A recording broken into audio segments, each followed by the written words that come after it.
Hi guys, welcome to my YouTube channel. It's good to have you back. If you're new here, you're so welcome. Please like, subscribe to my channel and comment down below what you want to see me recording.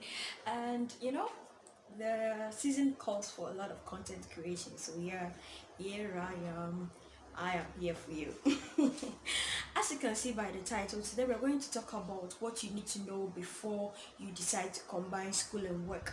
So basically it's going to benefit those who are already working, what you have to know, what you have to do, what kind of preparation do you need to put together before you decide to do a master's degree, to go to school, any sort of combining school and work. So yes, let's get right into the video. Yeah, so I've put down certain things that we have to know. We have to plan, you have to put in place certain things before you decide to go and pay school fees into a school's account and decide to go to school. So yeah, today we are just going to talk about the preparation stage, the things you have to find out, the things you have to discuss with the employer, what you personally have to consider before deciding to even go to school, master's degree, undergraduate, whatever studies you want to do, maybe a short course or whatever it is. You will need to still consider these things because they are basics and they are very helpful. So first of all, you have to get more information about the course that you want to read, or you personally will have to find what you actually need to upgrade yourself with. It could be that it's work related and then you need to upgrade your knowledge on certain skills or something that will help you to be able to work efficiently. So you need to know now, think about it. What do I want to do? What do I want to do now? Then as soon as you find what you want to do, which school runs such program, sometimes what we really want to do, it's not like the name of it is not the same as schools programs that they are offering. So first of all, you have to get full knowledge about the details of what you want. At the end of the day, what are your objectives? Okay, then you go to various schools that you want to consider their websites to look at the courses that they run. You read into it because the name certainly may not actually give you enough information about the course. Okay, so you would want to read more about the course. Okay, so you have to read more about the course. Then the school, what school are you going into? Because some schools are so good with sciences, some schools are so good. When we say they are good in sciences, we mean that they have the facilities, the lecturers, they are so good at it, so they've done it over a long period of time, so they manage it properly, I should say that. Yeah, so you will want to also find out more about the school, and then also the venue for the venue where they are running that course. Some schools may have it done online, others at a particular campus, or their main campus or wherever it is. You have to find out the venue where they're running the course. Then also, how is it going to be run? Like, is it going to be a modular course? When you say modular, you have a period where you do an intensive studies, then you go for a long break, then you come back to do, or sandwich, whichever it is. Regular, that is your 8 to 5. How is it run? Then we have distance, you have evening. You have to find out all these things before you decide to go to particular a school. Yeah, so you have to find out. And then there are fees is very important because financial resources are very important when you're putting together or deciding to go to school. So look at the fee schedule. You can have about 3 schools, you compare all these things, and then you can make a good decision. And then as you find the fees, also find out if they have a payment structure, because you wouldn't want to start then at a point you are locked down because of insufficient finance or something. So find out if they have payment structure. How is it? Like, is it 50-50, or is it 70-70? Like, how do they do it? So you have to find out all these things, their payment structure, before you decide to go to a school.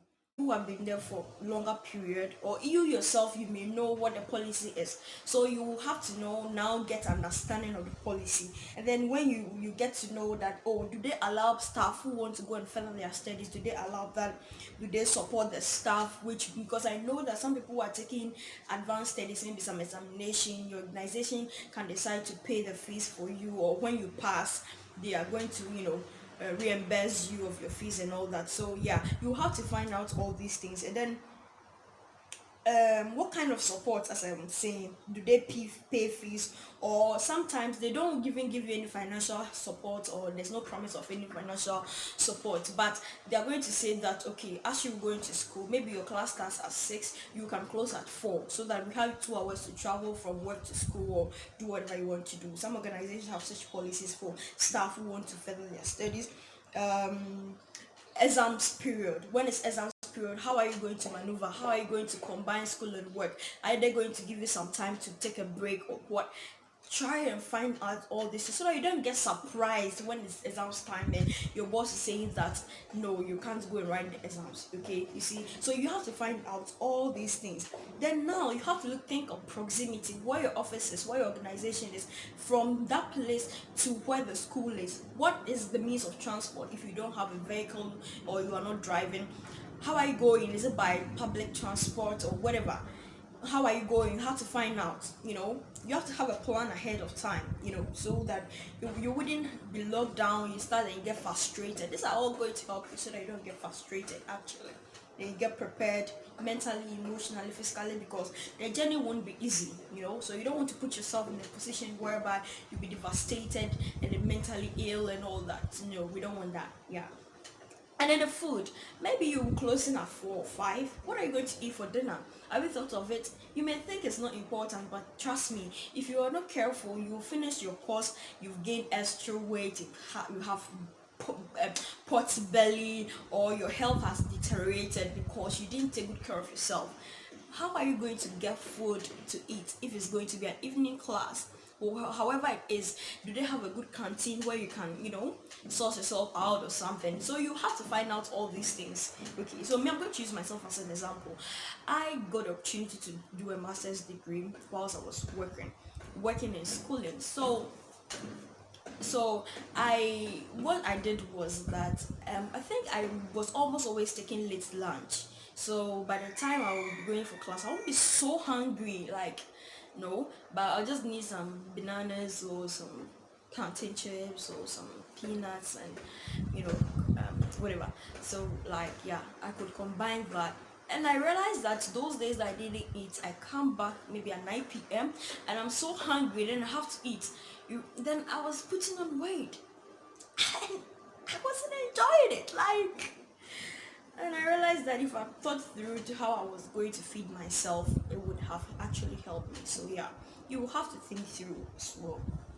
And then you have to get yourself ready for the journey. Honestly, you have to get yourself ready psychologically, mentally, emotionally, financially. Because the journey is not going to just be a mere journey, it's going to be a roller coaster. But you're going to hang in there, you're going to have your head above water at all times. So you will have to get yourself ready, get your family to know, understand the modus operandi, or how the course is going to be run. You get your friends, your close friends, to understand, and that you fall on them for support. But sometimes you yourself, you are so tired, you can't do certain things, and you definitely have to call for friends. Get support, actually. Get support. Let your family also know, as I said earlier, so that everybody will actually be some kind of aware that you are away for a good purpose. And then also, you should also get yourself ready to know that there are certain things you're going to miss. You're not going for all functions, naming ceremony, weddings, funerals. No, no, no, no, no. There will be times where you have to lock yourself in your room so that you can catch up academically, so that you can even take a rest, give yourself a mental break, So you're going to miss so many things. So get yourself ready so that when it happens, you don't beat yourself up. Yeah. And then what are the benefits? Now you have to think through. And after all this, if it's 2 years, 1 year, it's a few months, a week, whatever, what are the benefits I'm going to derive from it if I'm going to take this course? Okay. Thinking through, is it going to give me promotion in my current job, or increment of salary, or you're just going to self-educate. Some people just do extra courses or further courses to educate themselves. So we should look at the benefits, then you can decide that, okay, this and that, this school, this course is going to be run here. From here where I work to that place, it takes me 20 minutes. Okay, and then by God's grace, maybe your organization is going to give you early closing time, so you can quickly grab something before you go for class. When you come for class, even how you're going to get back home, whatever it is, you have to plan. Okay, so these are certain small tips that you can think through, and will help you decide the course that you have to go for, and the school and the venue and payment financially to you prepare, because sometimes you may want to do something right now, but you are not financially strong to do it. You don't have any scholarship opportunity, then you have to plan that, oh, this university, this organization, this university is running this course that I'm so much interested that going forward I would love to educate myself in that program. So yeah, then you begin to plan, make a financial plan, how you're going to make. That's why I have to also know the payment structure, that in any case, if anything happens and maybe you've saved some money for school fees and something else comes up and you use it, how's the structure going? Are you going to still be able to pull through or whatever it is? So yeah, these are very important things that you need to know when you're preparing to read a further study, do a further study, or to educate yourself. Yeah, so I hope you enjoy this. I hope this has been very educative, and I would love you to tell me what you learned in the comment section. If you want more details about certain things, please do tell me. And then also, if you get confused about something, you want to go to school and then there's so many obstacles, you can just hit my DM on my Instagram account. I'll put my account name or details in the link below. It's there, so you can look for me on Instagram, DM me, we can get talking. You can also send me an email. I'll just go and respond. So get yourself prepared, educate yourself. It's also good that you obtain a further studies, because the way the world is going, you need all these things. Just get yourself prepared for anything so that you can face it when it comes. Actually, like I said last time, opportunity must meet preparation. So you have to be prepared to take an opportunity. For all you know, there's going to be a promotion you don't know of now, but maybe next year, and you would have educated yourself to suit that, you know promotion. So hope this is very good, and hope you enjoyed it. Take care of yourself, as I said the other time, and I'm repeating again. This season calls for great hygiene. Do take care of yourself. You want to sneeze or a tissue, or then you quickly wash your hand, then you sanitize it as often as you can. As you are touching the doorknobs, whatever it is, please keep on washing your hand. You may never know. And if it's possible, you can stay at home just to save yourself of all the troubles. Take care of yourself, and